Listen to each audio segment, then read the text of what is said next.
Hello everyone, તમારા બધાનું ફરીથી એકવાર સ્વાગત છે લેક્ચર નંબર 20 યુનિટ નંબર 11. હવે યુનિટ 11 નું આ 20મું લેક્ચર છે મિત્રો, અને યાદ રાખજો કે એમાં હું ફિનોલની કેટલીક વિશેષ પ્રક્રિયાઓ તમને ભણાવું છું. 4 પ્રક્રિયાઓ આજે ભણવાની છે. 4માંથી કોઈ પણ પ્રક્રિયાઓ એમસીક્યુ માટે તેમજ થિયરી માટે ખૂબ અગત્યની છે, અને આ બધી પ્રક્રિયાઓ ઇન્ડસ્ટ્રીયલી પણ બહુ જ ઇમ્પોર્ટન્ટ છે. જેમ કે પહેલી પ્રક્રિયા છે કોલ્બે પ્રક્રિયા, વૈજ્ઞાનિકના નામ પરથી છે. બીજી પ્રક્રિયા રાઇમર ટીમાન અથવા રીમર ટીમાન પ્રક્રિયા, એ પણ વૈજ્ઞાનિકના નામ પરથી છે. ત્રીજી પ્રક્રિયા જેમાં ફિનોલની ઝેડન ડસ્ટ એટલે ઝીંક રજ સાથે પ્રક્રિયા, જેનું કોઈ વિશેષ નામ નથી. અને છેલ્લી પ્રક્રિયા ફિનોલની ઓક્સિડેશન પ્રક્રિયા, એ પણ ભણીશું. 4 પ્રક્રિયાઓનો અભ્યાસ પૂરો થતાં આપણે અહીં ફિનોલની વાત પૂરી કરીશું, અને હવે ધીમે ધીમે આપણે ઇથર તરફ આગળ વધવાના છીએ. તો ફિનોલ માટે આ લગભગ છેલ્લો ટોપિક છે. ખૂબ ધ્યાનથી ભણજો મિત્રો. કોલ્બે પ્રક્રિયા એટલે ફિનોલમાંથી શું બનાવવાની પ્રક્રિયા છે? Salicylic acid. જ્યારે કોઈ કાર્બનિક પરિવર્તન પૂછાય, કાર્બનિક પરિવર્તન લખવાનું થાય, ત્યારે તમારે એવું વિચારવું પડશે કે સેલિસિલિક એસિડ કોને કહેવાય, અથવા સેલિસિલિક એસિડનું આઈયુપીએસી નામ શું છે? તો અહીં લખેલું છે મિત્રો મેં 2 હાઇડ્રોક્સી, એટલે આને એક નંબર આપીએ જેની પર COOH જોડાયો છે, તો એની બાજુના કાર્બન પર OH છે, માટે 2 હાઇડ્રોક્સી, અને ઓરિજિનલ પદાર્થ છે આને ઢાંકી દેતા benzoic acid. 2 hydroxy benzoic acid એટલે જ સેલિસિલિક એસિડ. તો ફિનોલમાંથી સેલિસિલિક એસિડની બનાવટ કોલ્બે નામના વૈજ્ઞાનિકે સમજાવેલી. એમના નામ પરથી આ પ્રક્રિયાનું નામ પડી ગયું છે કોલ્બે પ્રક્રિયા, જે કાર્બનિક પરિવર્તનો માટે પણ અગત્યની છે. સૌથી પહેલા પ્રક્રિયક તરીકે લઈશું આપણે ફિનોલ. ફિનોલની 10% NaOH સાથે, યાદ રાખજો મિત્રો, 10% NaOH એટલે NaOH નું સાંદ્ર દ્રાવણ, જે સ્ટ્રોંગ કન્ડિશન છે. 10% NaOH સાથે પ્રક્રિયા કરતા આપ જાણો છો એ પ્રમાણે O- H+, Na+ તો OH-. હવે આ OH- અને આ H+ ભેગા થઈ અહીં પાણીનો અણુ મુક્ત થશે, અને વધેલો Na+ O- સાથે જોડાતા O- અને Na+ વાળું સંયોજન બનશે. Na જોડાયા પછી -+ ના લખો તો ચાલે. આનું નામ થશે સોડિયમ ફિનોક્સાઇડ અથવા સોડિયમ ફિનેટ. હવે વિશેષતા છે કે આ સોડિયમ ફિનોક્સાઇડ કે સોડિયમ ફિનેટની 398 કેલ્વિન તાપમાન, એટલે ઊંચું તાપમાન, 4 થી 7 બાર દબાણે અહીંયા પાત્ર બંધ રાખવું પડશે. જો પાત્ર બંધ હશે તો જ દબાણ મેન્ટેન કરી શકાશે. એટલે 4 થી 7 બાર દબાણ, 398 કેલ્વિન તાપમાન, અને કયો ગેસ પાસ કરવાનો છે? CO2, કાર્બન ડાયોક્સાઇડ ગેસ પસાર કરતા આપ જોઈ શકો છો મિત્રો કે આ CO2 ગેસ કોની વચ્ચે ગોઠવાશે? O અને Na ની વચ્ચે. ટૂંકમાં O અને Na વચ્ચેનો બંધ ધ્રુવીય હોવાથી ત્યાં C ડબલ બોન્ડ O અને સિંગલ બોન્ડ O, એટલે C=O ગોઠવાશે. આ એસ્ટર પ્રકારનું પણ કહી શકાય. આનું નામ છે પણ જરૂરી નથી આપવું, પાઠ્યપુસ્તકમાં આપેલ નથી. પાઠ્યપુસ્તકમાં આને અસ્થિર મધ્યસ્થી સંયોજન પણ કહી શકાય, પણ આનું નામ છે ફિનાઇલ વત્તા ઓક્સીફિનોક્સી, સોડિયમ અને એક કાર્બન વાળો એસ્ટર એટલે ફોર્મેટ. તો ફિનોક્સી સોડિયમ ફોર્મેટ જે અસ્થાયી હોવાથી ત્યાં પુનઃ રચના થાય છે, એટલે રીઅરેન્જમેન્ટ થાય છે, જેમાં આ COO Na O પરથી નીકળી અને નીચેના કાર્બન પર જોડાશે અને બીજા નંબરના કાર્બન પર જ્યાં આ લોકો જોડાશે ત્યાં પહેલેથી ઓલરેડી એક હાઇડ્રોજન હતો જ જે ઉપર જોડાશે એટલે OH બનશે અને બીજા નંબર પર COO Na જોડાશે. મિત્રો જો આનું નામ આપવાની ઈચ્છા થાય તો તમને જણાશે કે સેલિસિલિક એસિડમાં અહીંયા H છે જ્યારે અહીંયા Na છે. બસ એટલો જ ફેર. તો આનું નામ એવું પણ આપી શકાય સોડિયમ અને ઓરિજિનલ સેલિસિલિક એસિડનો એસ્ટર COO એટલે એનું નામ સોડિયમ સેલિસિલેટ. સિમ્પલ મેટર છે. જો હવે સાંદ્ર HCl સાથે પ્રક્રિયા કરીશું તો આ COO- અને Na+ એવી રીતના H+ અને Cl માઈનસ થશે. તો COO- સાથે H+ જોડાતા COOH એટલે કાર્બોક્સિલિક એસિડ બનશે અને Na અને Cl છૂટા પડશે એટલે હું અહીંયા માઈનસ કરીને લખી શકું છું NaCl.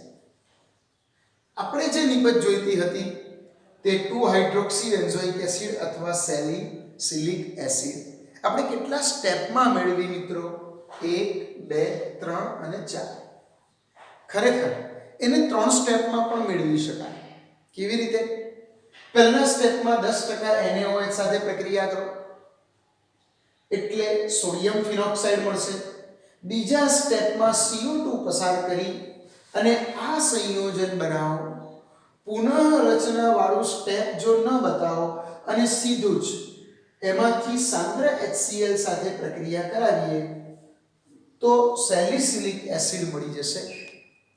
પરંતુ એ ડાયરેક્ટ સ્ટેપિંગ થશે એટલા માટે સ્ટેપ બાય સ્ટેપ જઈશું તો આપણને સમજ વધારે પડશે.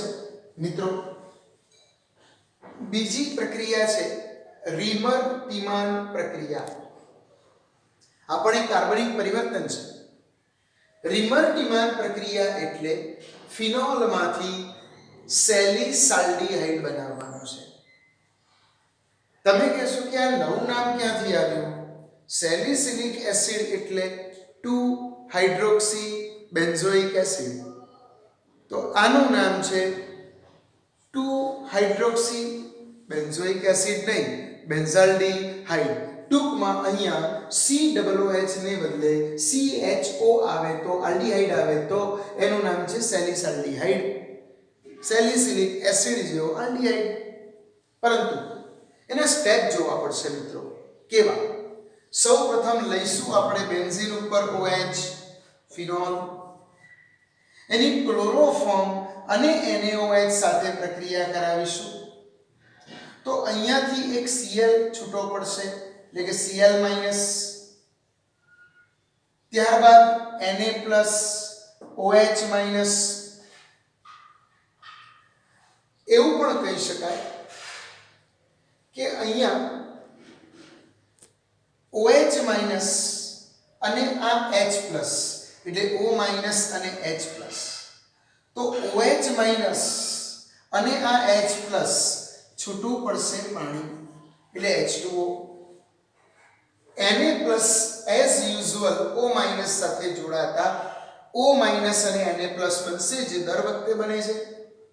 પરંતુ આમાંથી જે Cl- છૂટો પડશે એ HCl બનાવશે. અહીંયા તમને એક પ્રશ્ન થવાનો છે કે H+ ક્યાંથી લાવ્યા? Cl- તો બરાબર છે કે અહીંયાથી મળી જાય. તો H+ આની બાજુનો કાર્બન એટલે બીજા નંબરનો કાર્બન છે ત્યાં ઓલરેડી એક H હોય જ અને ત્યાંથી એક H ઉઠાવતા Cl- અને H+ પ્રક્રિયા કરીને HCl બનાવશે. આ કાર્બન ઋણ બનશે અને હવે CHCl2 3 નહીં, એક Cl વપરાઈ ગયો એટલે હવે Cl2 વપરાઈ ગયો. Cl ને ચેકી નાખું છું તો CHCl2 હવે બીજા નંબરના કાર્બન સાથે જોડાશે જ્યાંથી H ગયો હતો અને આનો એક Cl એટલે HCl છૂટો પણ પાડ્યો. આનું નામ આપવાની કોશિશ કરવી નથી મિત્રો, કેમ કે આ અસ્થિર સંયોજન છે. મધ્યસ્થી સંયોજન અસ્થિર છે અને એની વધુ 2 NaOH સાથે પ્રક્રિયા કરાવતા અહીંયા પ્રશ્ન એવો થશે કે NaOH 2 જ કેમ લીધા? તો કારણ છે અહીંયા Cl પણ 2 છે, તો NaCl 2 છૂટા પાડીશું માટે 2 NaOH લીધા છે. હજુ આપણી પાસે 2 Na તો વપરાઈ ગયા છે, પણ 2 OH બાકી છે. વળી 2 Cl પણ વપરાઈ ગયા, પણ હજુ CH બાકી છે. આ CH. હું એક કામ કરીશ, જો આ 2 OH માંથી એક H અને એક OH લઉં અને પાણી છૂટું પાડી દઉં તો વધશે એક CH જે અહીંયા છે તે, અને બાકીનો એક O વધશે, એ અહીંયા જોડી દઈશું અને જે સંયોજન બનશે તે અહીંયા જગ્યા ઓછી હોવાથી બોર્ડ તરફ ધ્યાન આપજો. આમાંથી 2 OH વધ્યા હતા, H2O બનાવીને છૂટા પડ્યા, એક O વધ્યો, એક CH વધ્યો, 2 Cl વપરાઈ ગયા, 2 Na વપરાઈ ગયા, 2 NaCl લખી દીધા, છૂટા પડેલા 2 NaCl, એક પાણીનો અણુ. હવે CHO વધ્યો છે એ અહીંયા આવી જશે અને એ સંયોજન મેં લખ્યું છે આ બાજુ ઉપર, છેક ટોચ ઉપર. મિત્રો એ બેન્ઝાલ્ડિહાઇડ તો છે જ છે, પણ એના બીજા નંબર પર હાઇડ્રોક્સી એટલે OH હતો અને એમાં H ના બદલે Na જોડાયો છે, એટલે સોડિયમ 2 હાઇડ્રોક્સી બેન્ઝાલ્ડિહાઇડ. મારે જે નિપજ જોઈતી હતી તેમાં આ Na વધારાનો છે, એને દૂર કરવા માટે સાંદ્ર HCl નાખતાની સાથે જ આ Na પ્લસ અને Cl માઈનસ ભેગા થઈ NaCl છૂટો પડશે. H પ્લસ હવે O માઈનસ સાથે જોડાશે અને OH બનાવશે, જેનું નામ સેલિસાલ્ડિહાઇડ અથવા 2 હાઇડ્રોક્સી બેન્ઝાલ્ડિહાઇડ છે. મિત્રો 2 પ્રક્રિયાઓ સિમિલર લાગે છે પણ જુદી છે. સેલિસિલિક એસિડની બનાવટ એટલે કોલ્બે પ્રક્રિયા અને સેલિસાલ્ડિહાઇડની બનાવટ એટલે રીમર-ટીમાન પ્રક્રિયા. આ બંને પ્રક્રિયાઓ પરિવર્તન સ્વરૂપે પણ પૂછી શકાય. ક્યારેક બોર્ડના પેપરમાં બ્લુપ્રિન્ટ તૂટતી હોય છે અને 3 ગુણના પ્રશ્નને બદલે 4 ગુણનો પ્રશ્ન પણ પૂછી શકાય, તો એમાં આવી 2 પ્રક્રિયાઓ ભેગી કરીને પણ પૂછી શકે, 2 પરિવર્તનો પણ પૂછી શકે. MCQ માટે પણ આ બંને ખૂબ અગત્યની પ્રક્રિયાઓ છે. સાથે સાથે બીજી 2 સરળ પ્રક્રિયાઓ પણ જોઈશું. ફિનોલની Zn રજ એટલે ઝિંક ડસ્ટ સાથે પ્રક્રિયા.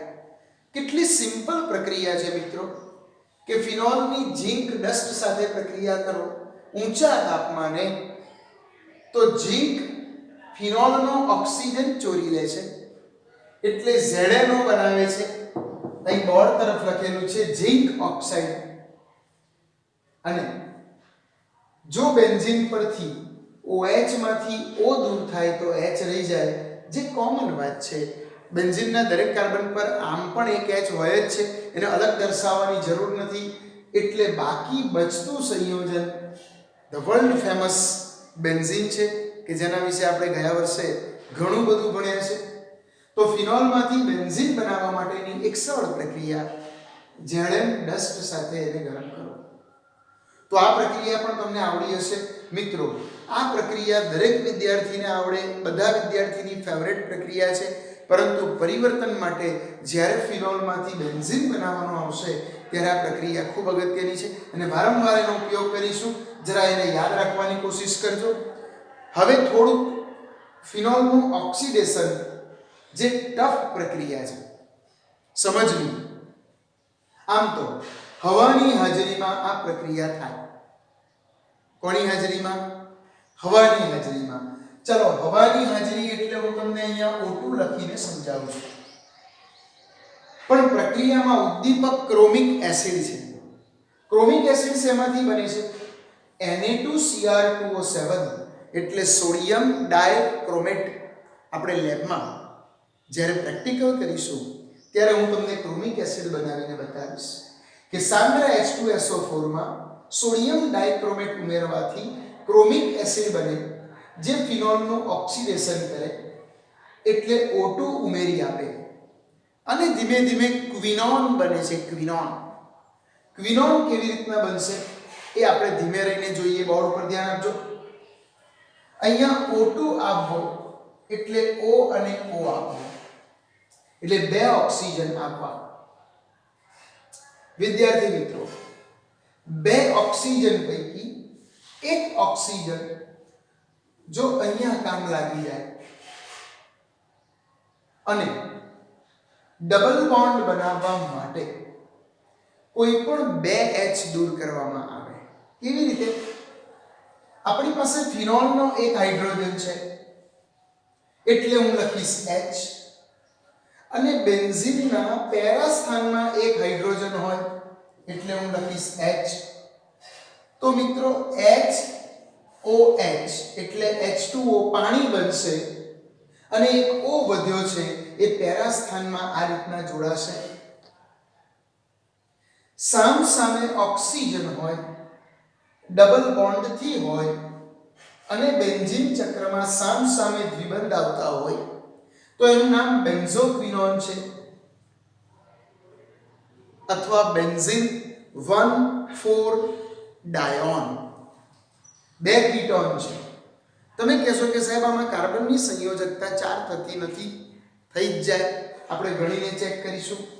કાર્બન સાથે 2 સંયોજકતા અને 2 ઓક્સિજન સાથે 4.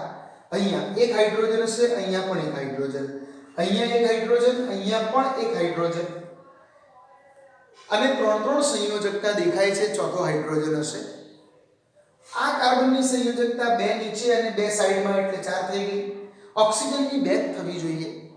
અહીંનો હાઇડ્રોજન દૂર થયો એ પાણીમાં વપરાયો અને ફિનોલના OH નો H દૂર થયો એ પણ પાણીમાં વપરાયો એટલે પાણીનો અણુ અહીંયા દૂર થઈ ઓક્સિજન ઉમેરાશે અને જે પ્રક્રિયામાં ઓક્સિજન ઉમેરાય તેને આપણે ઓક્સિડેશન કહીશું. તો તમારે યાદ રાખવાનું છે કે ક્રોમિક એસિડની હાજરીમાં ઓક્સિડેશન કરતા ફિનોલમાંથી આપણને બેન્ઝોક્વિનોન પ્રાપ્ત થાય છે.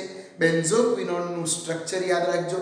હું એકવાર આ બધી જ પ્રક્રિયાઓને સમરાઇઝ કરીને સમજાવું છું મિત્રો, ધ્યાનથી સમજજો. પહેલી પ્રક્રિયા કોલ્બે, જેમાં સેલિસિલિક એસિડ બન્યો. બીજી પ્રક્રિયા રીમર-ટીમાન, જેમાં સેલિસાલ્ડીહાઇડ બન્યો.